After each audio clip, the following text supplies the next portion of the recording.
Elle s'appelait autrefois Narbouf Martius. Première colonie romaine à être fondée en Gaule, moins 118, autant dire que cette ville a un passé foisonnant. D'accord, je veux parler de la ville de Narbonne.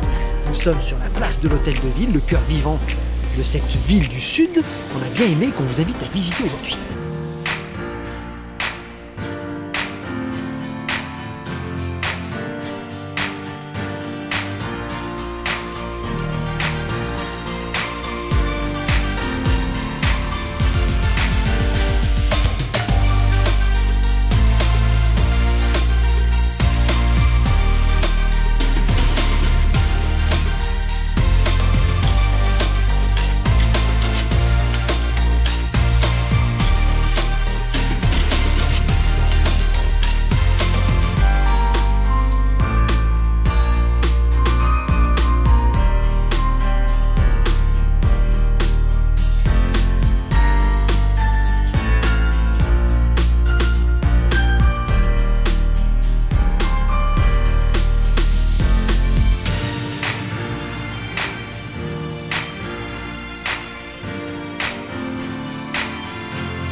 Allez, il nous fallait un logement à la hauteur de notre week-end. Nous l'avons trouvé, on a cassé notre tirelire pour la Villa Ambrosia.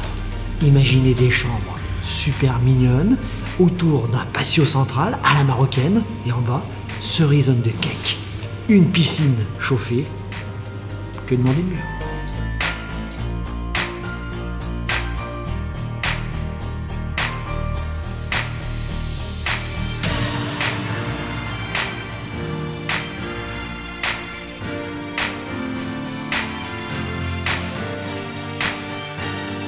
Il y a de la joie, nanana, les hirondelles, il y a de la joie, nanana, il y a de la joie.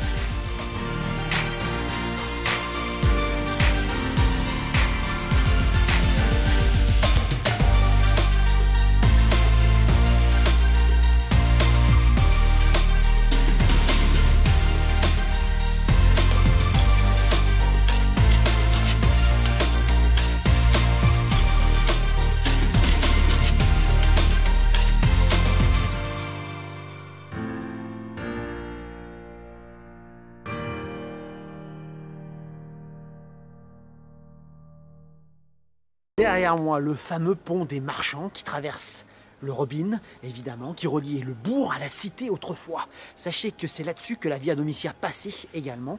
Donc c'est un des rares ponts bâtis qui existent en Europe. Profitez-en, il ne reste plus qu'une arche aujourd'hui. Mais quand on est dessus, on ne se rend pas compte qu'on traverse le canal.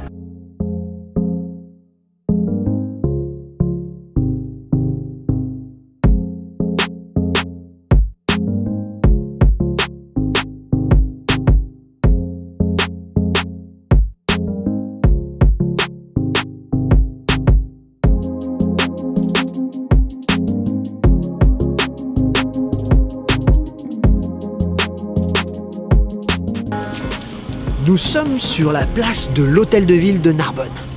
Cet hôtel monumental derrière moi abrite également le palais de l'archevêque qu'on visitera tout à l'heure. Et les vestiges de la Via Domitia à son centre vient rappeler que la ville s'appelait autrefois Narbo Martius, première ville romaine fondée en Gaule en moins 118. César y a séjourné et a adoré. On l'a surnommée la fille aînée de Rome, hors d'Italie. C'est tout dire. Cherchez pas aujourd'hui, il reste pas grand-chose.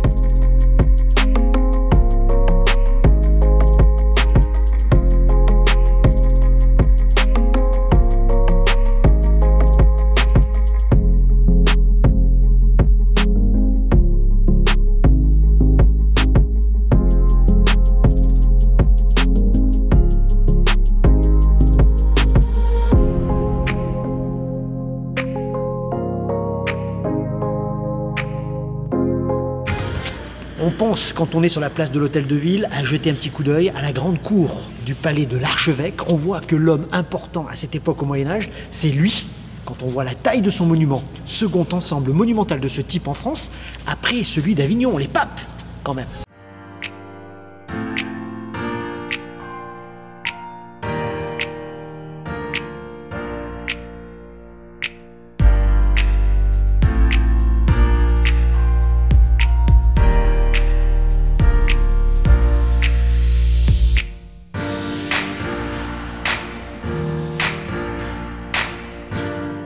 Comme d'habitude, c'est au petit matin qu'une ville se découvre et Narbonne n'échappe pas à la règle. Je viens du palais de l'archevêque, je suis dans le cloître de la cathédrale, tout seul.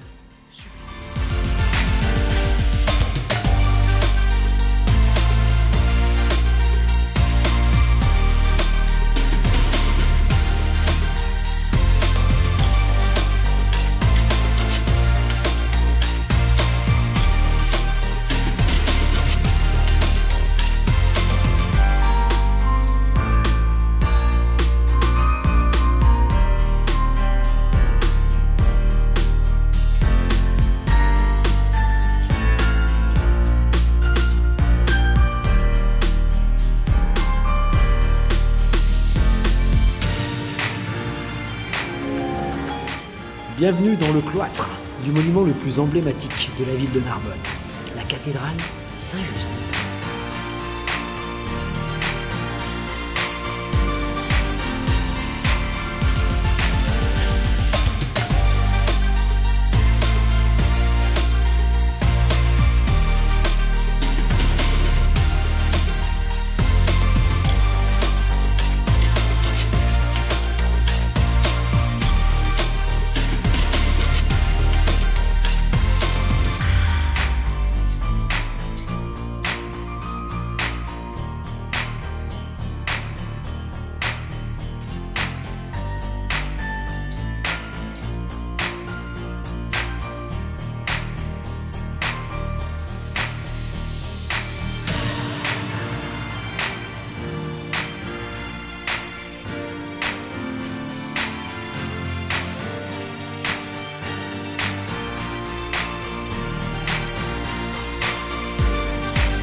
Haut, cœur gothique du sud de la France. Sachez pour la petite histoire que on est à la fin du XIIIe siècle et c'est du gothique rayonnant.